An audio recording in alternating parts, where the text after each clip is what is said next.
Amigos, amigas, gracias por acompañarnos en otra oportunidad para lanzar esta mesa de investigación Contralínea Sin Censura TV y hablar de temas que en otros lados no se atreven, tal vez como digo yo, no les interesa o no les conviene porque no van a morder la mano que les da de tragar. Hay que hablar de este encontronazo, este nuevo encontronazo de las autoridades electorales con el presidente Andrés Manuel López Obrador. El Tribunal Electoral del Poder Judicial de la Federación parece tener un criterio diferente al del INE. En el INE ya habían señalado que el presidente no había incurrido en violencia política en razón de género por el caso de Xóchitl Gálvez, pero en el tribunal les corrigieron la plana. Por eso, importante dar a conocer como contexto para conversar con nuestro respetado y admirado Sósimo Camacho, corresponsal de la revista Contralínea, las últimas noticias en torno a estas diferencias del presidente con las autoridades, con los jueces incluso. El presidente Andrés Manuel López Obrador dijo hoy en la mañanera que denunciará al juez octavo de distrito Martín Santos Pérez ante el Consejo de la Judicatura Federal tras prohibirle hablar de la aspirante presidencial Xóchitl Gálvez, ya que el juez dio una suspensión provisional para que el presidente no haga más comentarios con malicia efectiva, así se señala, sobre Xóchitl Gálvez tras haber hecho pública información sobre sus empresas y su situación financiera. Y es que este juez federal ya había ordenado al presidente y a otros funcionarios de la 4T a cesar expresiones de malicia y discursos de odio, así lo dice el juez, contra Xóchitl Gálvez, aspirante presidencial por la oposición. Se trata del juez octavo de distrito en materia administrativa, Martín Santos, que concedió la suspensión provisional para la senadora panista, quien promovió este recurso de amparo el pasado 18 de julio. También hay que decir que el presidente Andrés Manuel López Obrador acusó ayer a las y los integrantes del Tribunal Electoral del Poder Judicial de la Federación de alterar sus expresiones sobre Xóchitl Gálvez Ruiz para sancionarlo por la presunta comisión de violencia política de género en contra de la senadora del PAN. El tribunal determinó el miércoles pasado que sí existía violencia política de género en los señalamientos del mandatario mexicano, los cuales pretendían transmitir la idea de que sus aspiraciones políticas por ocupar un determinado cargo no se sustentan en sus méritos, sino en la decisión de un grupo de hombres. Hay que decir que el jueves pasado el presidente López Obrador cuestionó la decisión del Tribunal Electoral sobre la falta cometida en contra de la precandidata de la alianza opositora, de quien lo único que planteó fue que habría recibido contratos a través de sus empresas privadas en los distintos cargos que ha tenido como servidora pública. Ayer, el jefe del Ejecutivo Federal aseguró, y cito, lo que hacen es atribuirme expresiones que yo no expuse en esta conferencia. Es realmente grave, pero ¿a qué tribunal acudo yo? Sí podría solicitar un desafuero y tengo elementos, pero no lo voy a hacer porque entonces los convertiría yo en mártires vivientes en relación a los magistrados que forman parte de este tribunal.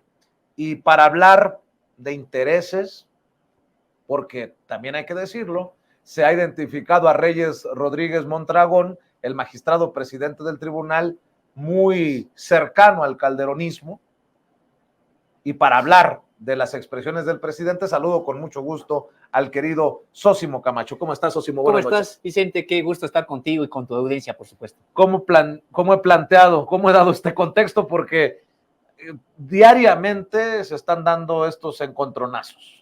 Pues, Vicente, es que resulta que en términos generales el Poder Judicial pues es un bastión del pripanismo.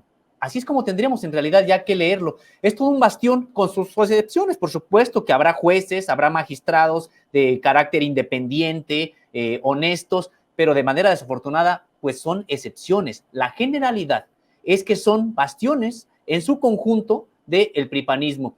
Y ya habíamos hablado en otro momento de la propia Suprema Corte de Justicia de la Nación y de otros, recordarás aquel caso de la magistrada que dimos a conocer también aquí con negocios en empresas que generan fraudes, y que fue aquella magistrada que liberó las cuentas de la esposa de Genaro García Luna. Hemos seguido la pista del propio Poder Judicial de la Federación y pues nos topamos con el propio Tribunal Electoral del Poder Judicial de la Federación. Se trata de un bastión, Vicente, que no solamente es desde el punto de vista ideológico, sino que además, como está constituido hoy este tribunal, pues están muy cómodos, porque nos hemos dado la tarea precisamente de revisar las propias recursos que recibe este tribunal y pues encontramos tan solo pues sueldos brutos de más de 300,000 pesos, pero con las compensaciones y con las demás prestaciones que son integradas al propio sueldo de estos magistrados del propio Tribunal Electoral, pues nos estamos encontrando